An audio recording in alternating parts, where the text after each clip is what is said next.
आज के सेशन का अपना फर्स्ट क्वेश्चन है। देखिए 61 नंबर क्वेश्चन है। प्रीवियसली 60 क्वेश्चन 60 क्वेश्चन हम डिस्कस कर चुके हैं जो कि मैटरनल हेल्थ से रिगार्डेड थे, और मैंने कहा था आपसे कि मैटरनल हेल्थ के रिगार्डेड जो आपका ये ब्लॉक है इससे काफी इंपॉर्टेंट क्वेश्चन आपके एग्जाम से पूछे जाएंगे, क्योंकि यहां पर एडोलसेंट आपकी हेल्थ आ जाएगी, एएनसी आ जाएगी, पीएनसी आ जाएगी और एंट्रानेटल केयर, यानी antenatal care, postnatal care और इंट्रानेटल केयर तीनों से रिगार्डेड और उनके रिगार्डेड एक कॉम्प्लिकेशन इसके अंदर आएंगे जो कि काफी इंपॉर्टेंट है आपके एग्जाम पॉइंट ऑफ व्यू से। तो चलेगा, सेशन को स्टार्ट कर देता हूं। जो भी कैंडिडेट जुड़ चुके हैं एक बार से सेशन को लाइक शेयर कर दीजिएगा ताकि सभी तक पहुंच जाए और सभी सेशन में जुड़ जाए। चलेगा, आज के सेशन का अपना पहला क्वेश्चन है 61 नंबर, और स्पीड से चलेंगे ताकि सेशन पूरा हो सके। चलेगा, 61 नंबर क्वेश्चन है, पहला क्वेश्चन है आज के सेशन का। कहता क्या है देखिएगा, क्वेश्चन समझ में आना चाहिए, उसके बाद ऑप्शन आपको समझ में आना चाहिए, देन आफ्टर आपको आंसर देना है, फिर उसके बाद राइट आंसर मैं बताऊंगा। इसी तरीके से सारे क्वेश्चन अपन सोल्व करेंगे और पूरे ब्लॉक को मोल्डेड करके आपको दे दूंगा, लेकिन सस्पेंस के साथ बने रहेगा, कंटिन्यूअसली बने रहेगा, कंसंट्रेशन के साथ याद रखिएगा।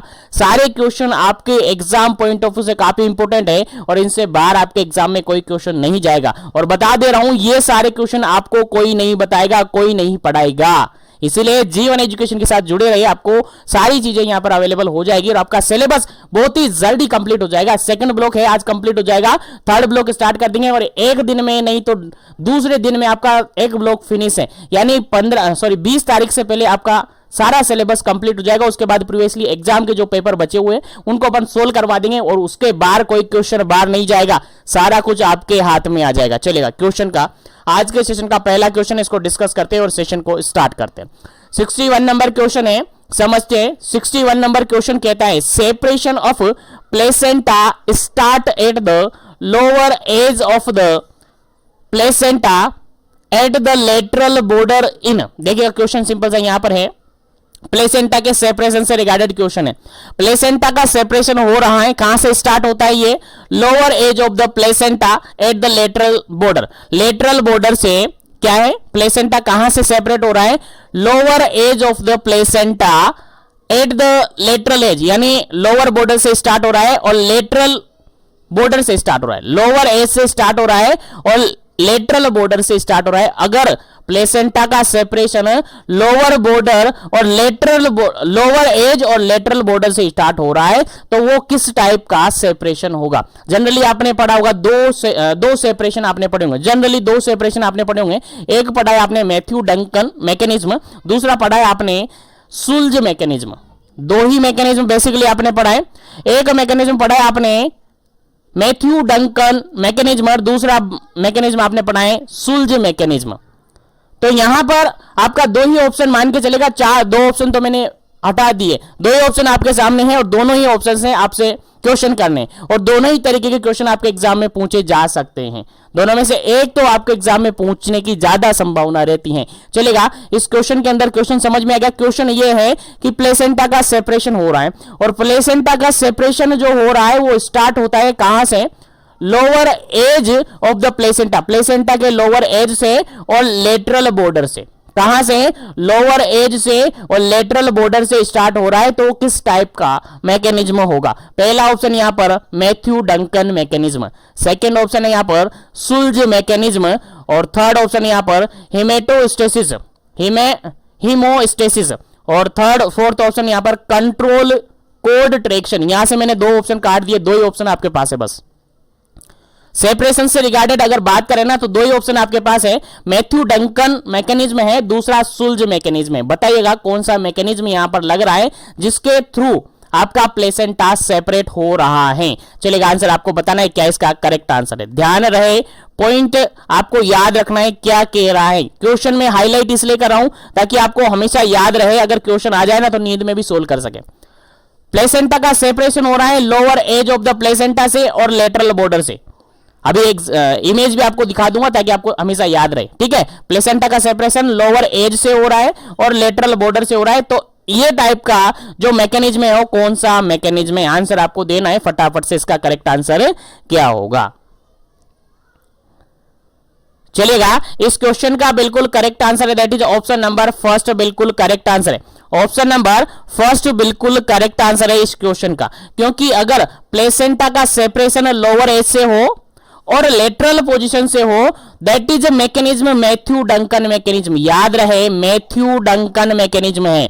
कौन सा मैकेनिज्म है? मैथ्यू डंकन मैकेनिज्म है। और मैथ्यू डंकन मैकेनिज्म के अंदर जो प्लेसेंटा सेपरेट होता है वो लोअर एज से होता है। कहां से होता है? लोअर एज से होता है और लेटरल बॉर्डर से होता है। लोअर एज से होता है और लेटरल बॉर्डर से होता है। अगर बात करें कि इस टाइप के मैकेनिज्म के अंदर सबसे पहले कौन सा पार्ट विजिबल होता है, कौन सा पार्ट विजिबल होता है वाल्वा के थ्रू, तो यहां से अपन कहेंगे कि यहां पर मैटरनल सरफेस अवेलेबल होती है। क्या?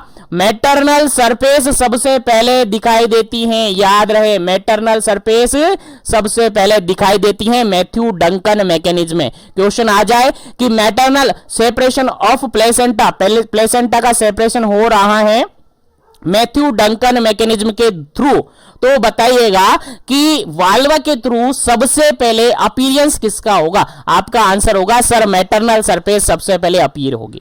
कौन सी सरफेस? मैटरनल सरफेस सबसे पहले अपीयर होगी। उसके बाद एक और पॉइंट यहां से आपको याद रखना है कि मैथ्यू डंकन मैकेनिज्म के अंदर जो ब्लीडिंग होती है वो एक्सेस ब्लीडिंग देखने को मिलती है, कह सकते हैं मोर ब्लीडिंग होती है कंपेयर टू सुल्ज मैकेनिज्म, यानी मोर ब्लीडिंग यहां पर देखने को मिलती है कंपेयर टू सुल्ज मैकेनिज्म। याद रहे इंपॉर्टेंट क्वेश्चन है, ठीक है। उसके अलावा एक और क्वेश्चन यहां पर आपको याद रखना है, यहां पर जो रेट्रोप्लेसेंटल क्लोट होता है उसका फॉर्मेशन नहीं होता है। क्या? रेट्रोप्लेसेंटल क्लोट, रेट्रो प्लेसेंटल क्लोट जो बनता है उसका फॉर्मेशन यहां पर नहीं होता है। इंपॉर्टेंट क्वेश्चन है, यहां से मैंने मैकेनिज्म के रिगार्डेड जो भी की पॉइंट्स बनते हैं वो मैंने बता दिए। पहला काम आपका क्या है? मैथ्यू डंकन मैकेनिज्म के अंदर जो सेपरेशन ऑफ प्लेसेंटा होता है वो लोअर एज से होता है। कहां से होता है?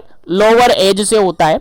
उसके अलावा बॉर्डर की बात करें तो लेटरल बॉर्डर से होता है। कहां से? लेटरल बॉर्डर से होता है। एक क्वेश्चन यहां से बन गया। दूसरा क्वेश्चन अगर बात करें तो मैथ्यू डंकन मैकेनिज्म के अंदर सबसे पहले विजिबल पार्ट है आपका मैटरनल सरफेस। सबसे पहले क्या विजिबल होता है? मैटरनल सरफेस विजिबल होता है। याद रहे इंपॉर्टेंट क्वेश्चन है, भूलना नहीं है, ठीक है। मैटरनल सरफेस यहां पर क्या होता है? विजिबल होता है। उसके अलावा अगर अपन आगे बात करें तो यहां पर जो ब्लीडिंग देखने को मिलती है वो मोर ब्लीडिंग देखने को मिलती है, ज्यादा ब्लीडिंग यहां पर होती है। क्या होता है? ज्यादा ब्लीडिंग यहां पर होता है। उसके अलावा अगर बात करें तो यहां पर रेट्रोप्लेसेंटल क्लोट का फॉर्मेशन नहीं होता है। रेट्रोप्लेसेंटल क्लोट का फॉर्मेशन यहां पर नहीं होता है। कहां पर नहीं होता है? रेट्रोप्लेसेंटल क्लोट का फॉर्मेशन यहां पर नहीं होता है। याद रहे तो ये सारे क्वेश्चन मैंने यहां पर की पॉइंट्स करके आपको बता दिए हैं, आपको याद रखना है, इंपॉर्टेंट है। चलेगा आगे बढ़ते हैं, फिर इसके बाद इमेज में मैं आपको बता दूंगा। चलेगा नेक्स्ट क्वेश्चन की बात करते हैं। 62 नंबर क्वेश्चन है। 62 नंबर क्वेश्चन क्या कहता है? सिंपल सा वही सेपरेशन से रिगार्डेड क्वेश्चन है। मैंने कहा है पूरे ब्लॉक को मोल्डेड करके दूंगा, तो हर क्वेश्चन को मैं आपके सामने सोल्व करके बताऊंगा कि हर क्वेश्चन के अंदर क्या आंसर होना चाहिए, कैसे क्वेश्चन का आंसर होना चाहिए। चलेगा नेक्स्ट क्वेश्चन है placenta separate in the centre, placenta separate in the centre and fold it on the itself and descend into the lower pole of the uterus। देखिए सिंपल सा क्वेश्चन यहां पर ये कहा जा रहा है कि प्लेसेंटा सेपरेट हो रहा है कहां से? सेंटर से, और सेंटर से सेपरेट होकर ये फोल्ड हो जाता है, अपने आप ही फोल्ड हो जाता है और डिसेंड होकर कहां आ जाता है? लोअर पोल ऑफ यूट्रस पर आ जाता है। लोअर पोल ऑफ यूट्रस पर आ जाता है तो बताइएगा कि प्लेसेंटा का सेपरेशन किस मैकेनिज्म से हुआ है। यहां पर भी मैंने दो ऑप्शन आपके लिए काट दिए हैं, दो ऑप्शन मैंने काट दिए, केवल दो ही ऑप्शन है, मैथ्यू डंकन और सुल्जे मैकेनिज्म। और आपको पता है मैथ्यू डंकन के अंदर तो लोअर एज से सेपरेशन होता है और लेटरल बॉर्डर से सेपरेशन होता है। लोअर एज और लेटरल बॉर्डर से सेपरेशन होता है, इसलिए ये तो आंसर होगा नहीं। क्या आंसर होगा? सुल्ज मैकेनिज्म इसका करेक्ट आंसर होगा। सुल्ज मैकेनिज्म इसका करेक्ट आंसर होगा, क्योंकि यहां पर जो सेपरेशन होता है वो कहां से होता है? सेंटर से होता है, और ये फोल्ड होकर डिसेंड होकर कहां आ जाता है? यूट्रस के लोअर पार्ट पर आ जाता है। That is Schultze mechanism. और अगर बात करें विजिबिलिटी की, तो यहां पर सबसे पहले जो विजिबल होता है वो फीटल सरफेस विजिबल होता है। याद रहे क्या होता है? फीटल सरफेस विजिबल होता है। मैथ्यू डंकन में कौन सा सरफेस विजिबल हुआ था? Maternal surface. मैथ्यू डंकन में मैटरनल सरफेस और सुल्ज मैकेनिज्म के अंदर फीटल सरफेस। इतना सा डिफरेंस आपको याद रखना है। उसके अलावा अगर बात करें अपन, तो यहां पर जो ब्लीडिंग होती है वो मिनिमम होती है। ब्लीडिंग जो होती है मिनिमम ब्लीडिंग यहां पर देखने को मिलती है। याद रहे, इंपॉर्टेंट पॉइंट है। उसके अलावा अगर बात करें अपन, उसके अलावा अगर बात करें तो यहां पर जो रेट्रोप्लेसेंटल क्लोट बनता है वो बिल्कुल फॉर्मेशन होता है और ब्लीडिंग के साथ देखने को मिलता है। तो सारे पॉइंट्स आपको समझ में आ गए। एक बार इमेज आप देख लीजिएगा, उसके बाद आपको क्लियर हो जाएगा कि दोनों सेपरेशन में क्या डिफरेंस है और आपको हमेशा याद रहेगा। चलेगा, यहां पर दो इमेज आपके सामने शो हो रखे हैं। इजीली समझ में आ रहा होगा, दिख रहा होगा आपको इजीली। अगर नहीं दिख रहा हो तो अपने मॉड्यूल्स के अंदर देख लीजिएगा। अपने मॉड्यूल्स के अंदर शो हो रखा है। पेज नंबर बता दूं, 101 पेज नंबर पर है। 101 101 पेज नंबर पर है। जो फर्स्ट इमेज आप देख पा रहे हो, पहला इमेज जो आप देख पा रहे हो, ये है आपका सुल्ज मैकेनिज्म। ये है आपका सुल्ज मैकेनिज्म। और दूसरा इमेज है आपका मैथ्यू डंकन मैकेनिज्म। दूसरा मैकेनिज्म है आपका मैथ्यू डंकन मैकेनिज्म। पहला इमेज सुल्ज मैकेनिज्म, दूसरा इमेज आपका मैथ्यू डंकन मैकेनिज्म। देखिए, अब समझिएगा क्या डेफिनेशन के अकॉर्डिंग क्या ये क्लियर होता है।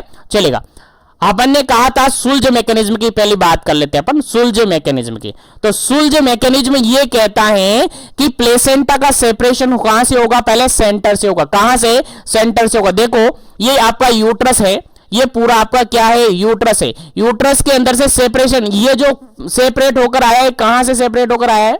ये सेपरेट होकर आया आपके इस वाले पार्ट से। और ये वाला पार्ट कौन सा है आपका? Centre part. ये वाला पार्ट कौन सा है आपका? सेंटर पार्ट है। कौन सा पार्ट है? सेंटर पार्ट है। यानी सबसे पहले सुल्ज मैकेनिज्म के अंदर आपका प्लेसेंटा जो सेपरेट होता है वो सेंटर पार्ट से सेपरेट होता है, और सेंटर पार्ट से सेपरेट होकर फोल्ड बनकर नीचे चला जाता है। कहां पर? Lower pole of the uterus पर चला जाता है। तो देखेगा, यहां से ये सेपरेट हुआ और फोल्ड होकर कहां चला गया? फोल्ड होकर कहां चला गया? ये इधर लटक गया। और ये कहां पर पहुंच गया? ये आपके lower pole of the uterus पर पहुंच गया। Lower pole of the uterus पर पहुंच गया। तो सबसे पहले स्टार्ट कहां से हुआ? सेंटर से। बस इतना याद रख लीजिएगा, सेंटर, सेंटर से हुआ। और सेंटर फॉर सुल्ज याद रखिएगा, सेंटर फॉर सुल्ज याद रखिएगा। याद नहीं रहे तो सी for centre, S for Schultz, ऐसे याद रख लीजिएगा। तो यहां से सेंटर से ये सेपरेट हुआ, सेंटर से सेपरेट होकर ये फोल्ड बनकर नीचे चला जाता है, डिसेंड हो जाता है। क्या हो जाता है? डिसेंड हो जाता है। और डिसेंड होकर कहां पर पहुंच जाता है? लोअर यूट्रस पोल पर पहुंच जाता है। लोअर पोल ऑफ यूट्रस पर पहुंच जाता है।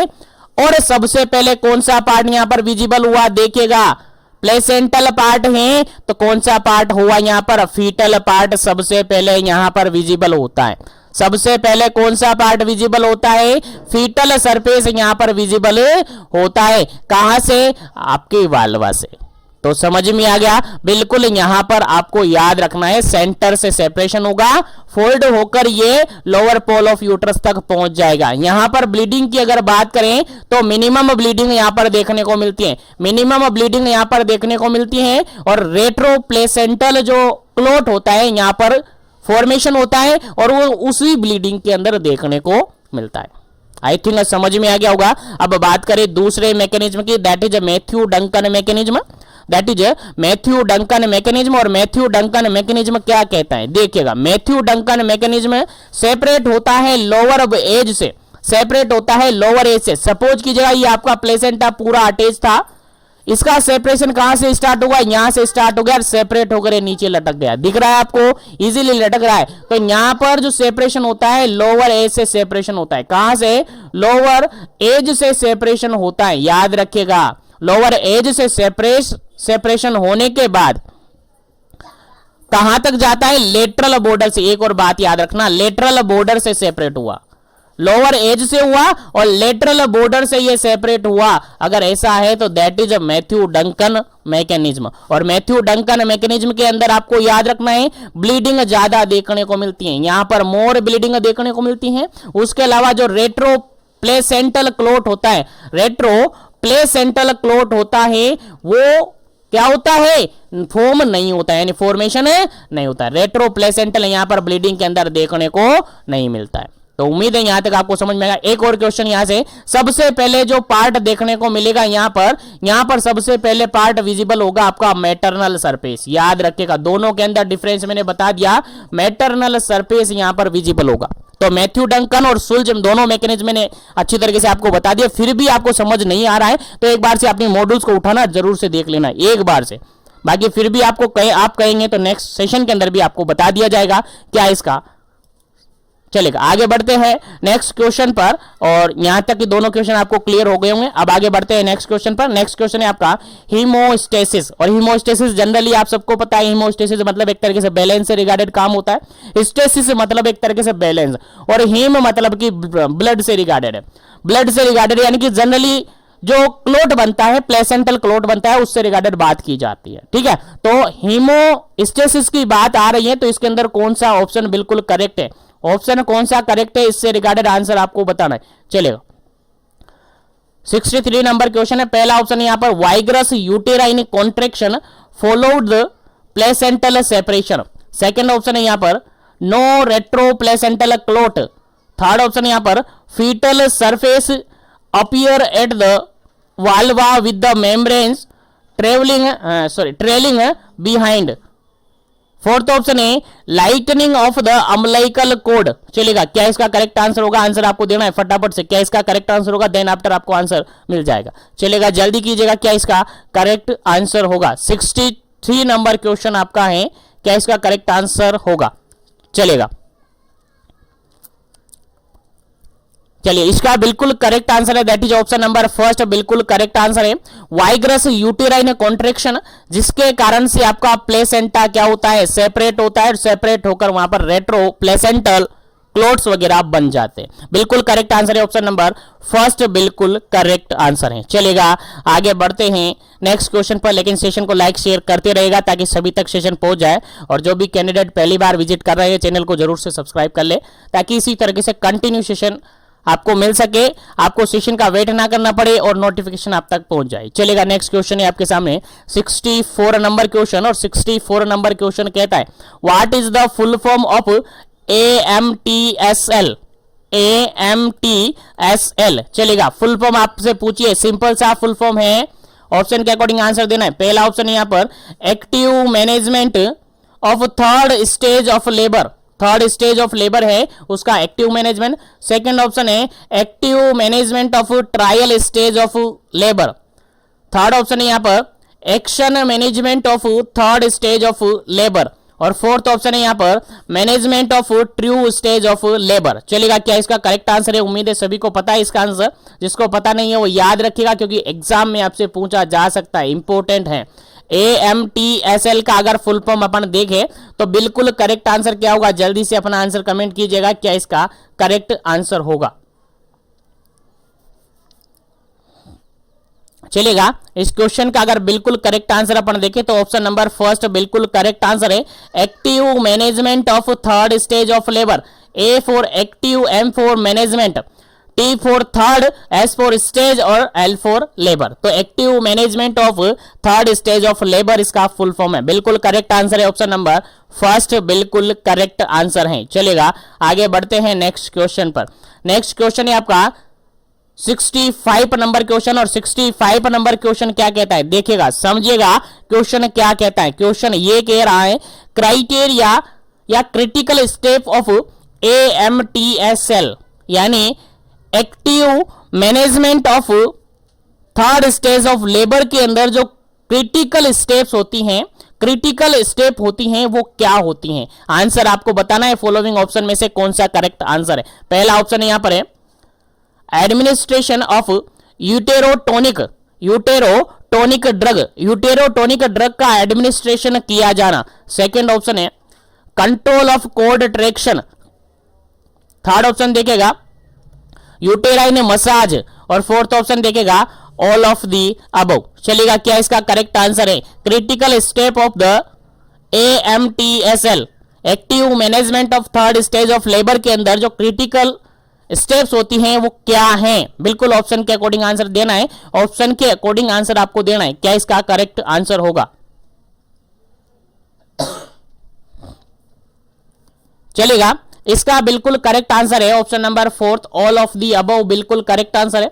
ऑल ऑफ दी अबव बिल्कुल करेक्ट आंसर है, क्योंकि अपन स्टेप की बात करें, थर्ड स्टेज ऑफ लेबर की अगर अपन बात करें, मैनेजमेंट की बात कर रहे हैं अपन, active management of third stage of labour की अगर बात करते हैं तो सबसे पहला काम होता है, यहां पर देखेगा आप फर्स्ट जो ऑप्शन है वो बिल्कुल सही है। यहां पर आप यूटेरोटोनिक जो ड्रग है उसका यूज करते हैं, यूटेरोटोनिक ड्रग का यूज करते हैं, मतलब कि यहां पर कॉन्ट्रैक्शन लाने का काम करते हैं। और कॉन्ट्रैक्शन लाने के लिए आप क्या करते हैं? ऑक्सीटोसिन इंजेक्शन लगाते हैं। क्या लगाते हैं? ऑक्सीटोसिन का इंजेक्शन लगाते हैं। 10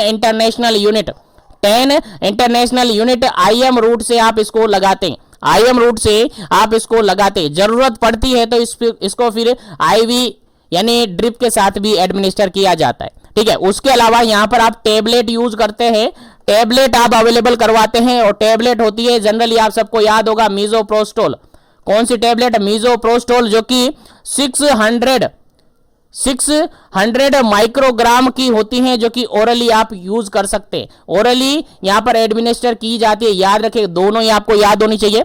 यूटेरोटोनिक ड्रग एडमिनिस्टर की जाती है ऑक्सीटोसिन, जो कि IM रूट से दिया जाता है 10 इंटरनेशनल यूनिट के अकॉर्डिंग। उसके अलावा टेबलेट की बात करें तो यहां पर मीजोप्रोस्टोल दिया जाता है 600 mg, ओरली आप इसको दे सकते हैं। उसके अलावा अगर कोड ट्रैक्शन किया जाता है, बिल्कुल यूटेराइन मसाज किया जाता है, बिल्कुल। तो थर्ड स्टेज का एक्टिव मैनेजमेंट अपन करते हैं तो तीनों ही क्रिटिकल स्टेप के अंदर इन्वॉल्व किया जाता है, इसलिए आपका राइट आंसर क्या होता है? ऑप्शन नंबर फोर्थ बिल्कुल करेक्ट आंसर होता है आपके इस क्वेश्चन का। चलेगा, आगे बढ़ते हैं नेक्स्ट क्वेश्चन पर। नेक्स्ट क्वेश्चन है आपका 66 नंबर क्वेश्चन, और 66 नंबर क्वेश्चन काफी इंपॉर्टेंट है आपके एग्जाम पॉइंट ऑफ व्यू से, आपके एग्जाम में एज इट इज पूछा जा सकता है, इसलिए स्टार बना लीजिएगा, काफी इंपॉर्टेंट है। 66 नंबर क्वेश्चन क्या कहता है? Uterine contraction and vaginal bleeding should be checked in. देखिएगा, यहां पर क्वेश्चन ये कहता है जो यूट्रस के अंदर, यूटेराइन के अंदर जो कॉन्ट्रैक्शन होते हैं उसी के साथ जो वेजाइनल ब्लीडिंग होती है उसको हमें चेक करना चाहिए। कितने टाइम पीरियड में चेक करना चाहिए और कितने टाइम तक हमें चेक करना चाहिए? सीधा सा सिंपल सा क्वेश्चन आपसे पूछा है, आंसर आपको देना है ऑप्शन के अकॉर्डिंग। क्या इसका करेक्ट आंसर होगा? पहला ऑप्शन यहां पर है every 5 minute for 2 hour after the delivery के 2 घंटे तक और हर 5 मिनट में चेक करना चाहिए। सेकेंड ऑप्शन है every 15 minute for 2 hour after the delivery के 2 घंटे के बाद तक आपको चेक करना है, और एवरी 15 मिनट 15 मिनट के अंदर आपको चेक करना है। उसके अलावा every 10 minute for 2 hour after the delivery, और फोर्थ ऑप्शन है every 15 minute for 3 hour after delivery. चलेगा, जल्दी से आपको आंसर देना है। क्या इसका करेक्ट आंसर है? कितने टाइम पीरियड फ्रीक्वेंसी अपन रखते हैं और कितने टाइम तक अपन चेक करते हैं? जल्दी से अपना आंसर कमेंट कीजिएगा, क्या इसका करेक्ट आंसर है?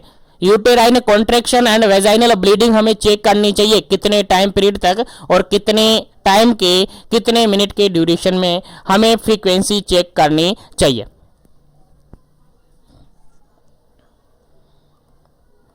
चलिए, यहां पर बिल्कुल करेक्ट आंसर की अगर अपन बात करें तो ऑप्शन नंबर सेकंड बिल्कुल करेक्ट आंसर है। यहां पर आफ्टर डिलीवरी हर 15 मिनट में आपको कॉन्ट्रैक्शन और ब्लीडिंग चेक करनी है, हर 15 मिनट में। और ये काम कब तक करना है? आपको 2 घंटे तक करना है। कब तक करना है? 2 घंटे तक करना है, यानी every 15 minute for 2 hour after the delivery. बिल्कुल करेक्ट ऑप्शन है इस क्वेश्चन का। चलेगा, उम्मीद है समझ में आ गया होगा, तो सेशन को लाइक शेयर कर दीजिएगा ताकि नेक्स्ट क्वेश्चन पर पहुंचे। चलेगा, नेक्स्ट क्वेश्चन आपके सामने 67 नंबर क्वेश्चन, और 67 नंबर क्वेश्चन क्या कहता है देखिएगा।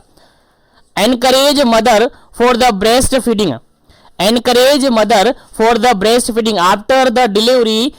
मदर को आप किस मतलब ब्रेस्ट फीडिंग के लिए एनकरेज करेंगे कितने टाइम पीरियड में। मदर से कहेंगे कि आपको ब्रेस्ट फीडिंग करवानी है, कितने टाइम पीरियड आपको उसको बताएंगे, 1 घंटा, 2 घंटा, 3 घंटा, वो उसके अकॉर्डिंग आप बताएंगे। पहला ऑप्शन देखिएगा, ऑप्शन के अकॉर्डिंग आंसर देना है आपको। Within half an hour of the birth, birth के आधे घंटे के अंदर। उसके बाद सेकंड ऑप्शन है आफ्टर 1 हावर बेबी बर्थ। उसके बाद थर्ड ऑप्शन है आफ्टर प्लेसेंटल सेपरेशन। उसके बाद फोर्थ ऑप्शन है 24 hour after birth of the baby. चलिएगा, क्या है इसका करेक्ट आंसर है। आप मदर को कब एनकरेज करेंगे, कितने टाइम पीरियड में कि आप बेबी को ब्रेस्ट फीडिंग करवाए, कितना टाइम पीरियड के अंदर आप बेबी को मदर को एनकरेज करेंगे। चलेगा, क्या इसका करेक्ट आंसर होगा, फटाफट से आंसर दीजिएगा। 67 का क्या करेक्ट आंसर होगा।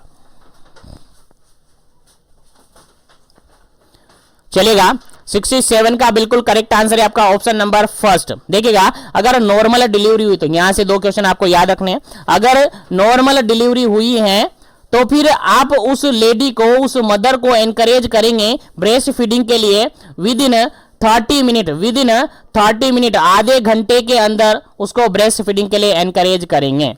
आधे घंटे में नहीं तो 1 हावर तो मान लीजिएगा, 1 हावर के अंदर तो आपको ब्रेस्ट फीडिंग करवाने के लिए एनकरेज करना ही करना है। ठीक है, तो 30 मिनट से लेकर 1 हावर जनरली अपन आंसर मानते हैं, लेकिन यहां पर 30 मिनट ऑप्शन में है, यानी हाफ हावर यहां पर है, हाफ हावर मतलब 30 मिनट ऑप्शन में है, तो हम फर्स्ट प्रायोरिटी इसी को ही देंगे। ठीक है, तो ध्यान रहे यहां पर, या फिर यहां पर ऑप्शन हो एज सून एज पॉसिबल। अगर नॉर्मल डिलीवरी हुई है, वेजाइनल डिलीवरी हुई है, तो फिर नॉर्मल अपन कह सकते हैं कि as soon as possible baby को ब्रेस्ट फीडिंग करवा देना चाहिए। और अगर ऑप्शन में नहीं है तो विद इन 30 मिनट और विद इन 1 हावर अपन ऑप्शन देख लेते हैं। ठीक है, तो इस क्वेश्चन का राइट आंसर क्या हो जाता है आपका ऑप्शन नंबर फर्स्ट। अब यहीं पर अगर क्वेश्चन आपसे पूछा जाए कि अगर सी सेक्शन से डिलीवरी हुई है, सीजेरियन सेक्शन से डिलीवरी हुई है, तो फिर ब्रेस्ट फीडिंग के लिए कब एनकरेज करेंगे, तो आपका आंसर जाएगा 3 से लेकर 4 घंटे, 3 to 4 हावर के अंदर बेबी को फीडिंग करवानी पड़ती है। 3 से 4 घंटे आपको वेट करना होता है, यानी 3 to 4 हावर के अंदर आपको क्या करवानी होती है, बेबी को फीडिंग करवानी होती है। वैसी कंडीशन में आपको 1 घंटे या आधे घंटे में फीडिंग नहीं करवानी होती है। याद रखिएगा, इतना सही डिफरेंस आपको याद होना चाहिए। अगर नॉर्मल डिलीवरी है, वेजाइनल डिलीवरी है, तो आधे घंटे या 1 घंटे के अंदर बेबी को ब्रेस्ट फीडिंग करवाने के लिए मदर को एनकरेज करते हैं। और अगर सी सेक्शन हुआ है तो फिर 3 से 4 घंटे वेट किया जाता है, यानी 3 से 4 घंटे के अंदर उसको ब्रेस्ट फीडिंग करवाई जाती है। उम्मीद है समझ में आ गया होगा। तो आगे बढ़ते हैं नेक्स्ट क्वेश्चन पर, और नेक्स्ट क्वेश्चन आपके लिए काफी इंपोर्टेंट है। देखिएगा, 68 नंबर क्वेश्चन है, और 68 नंबर क्वेश्चन कहता है which of the following method is used if the placenta is delivered. देखिएगा, क्वेश्चन यहां पर सिंपल सा ये कहा जा रहा है कि आप कौन सा मेथड काम में लेंगे जब प्लेसेंटा क्या हो चुका है, डिलीवर्ड हो चुका है। अब प्लेसेंटा डिलीवर हो चुका है तो कौन सा मेथड आप काम में लेंगे, ऑप्शन के अकॉर्डिंग आपको आंसर देना है। पहला ऑप्शन है यहां पर मसाज ऑफ यूट्रस, यूट्रस को मसाज करेंगे। सेकंड ऑप्शन है यहां पर examine the placenta and membrane, और थर्ड ऑप्शन यहां पर है explore the uterus for retained placenta bits, और फोर्थ ऑप्शन है ऑल ऑफ दी अबव। चलेगा, 68 क्वेश्चन का क्या करेक्ट आंसर होगा, 68 का क्या करेक्ट आंसर होगा। क्वेश्चन सिंपल सा ये है कि प्लेसेंटा डिलीवर्ड हो चुका है, बेबी डिलीवर्ड हुआ, उसके बाद प्लेसेंटा भी डिलीवर्ड हो चुका है। अब आप कौन सा मेथड यहां पर काम में लेंगे, जल्दी से आपको आंसर कमेंट करना है, फिर इसका आंसर आपको बताया जाएगा। जल्दी कीजिएगा, क्या इसका करेक्ट आंसर होगा।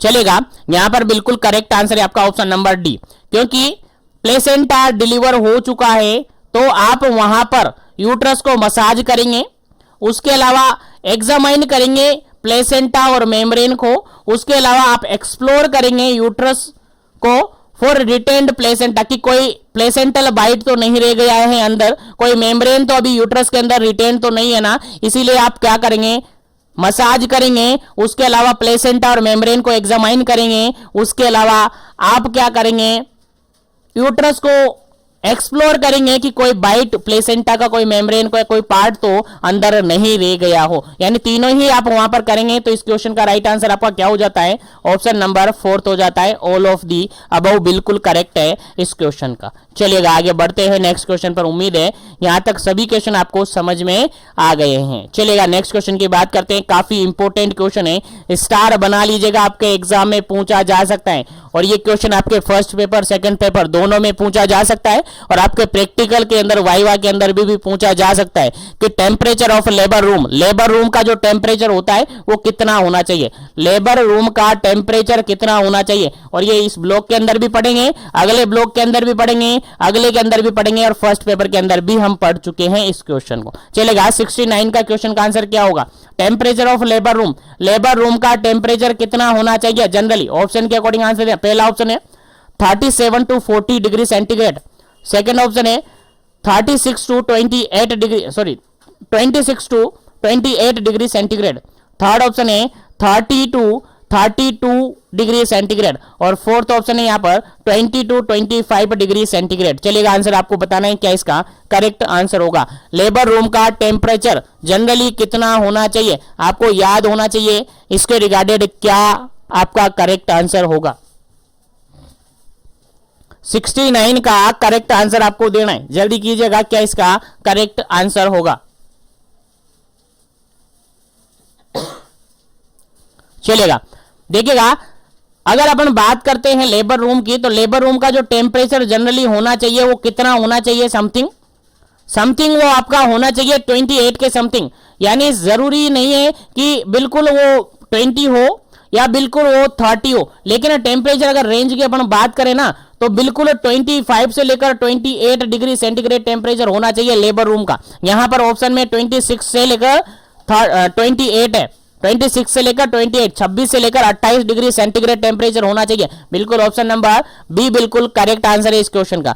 लेकिन कहीं जगह आपको ये 25 से लेकर 28 मिलेगा, यही करेक्ट आंसर है। 25 से लेकर 28 की रेंज में ही क्या होना चाहिए, लेबर रूम का टेम्परेचर होना चाहिए। यहां पर 26 और 28 डिग्री सेंटीग्रेड बिल्कुल करेक्ट आंसर हो जाता है। ध्यान रहे लेबर रूम जो है थोड़ा सा वार्म होना चाहिए, क्योंकि बेबी को हाइपोथर्मिया हो सकता है। बेबी जैसे ही एनवायरनमेंट चेंज होगा तो बेबी के अंदर हाइपोथर्मिया हो सकता है, इसलिए बेबी और लेबर रूम का जो टेम्परेचर है थोड़ा सा वार्म होना चाहिए।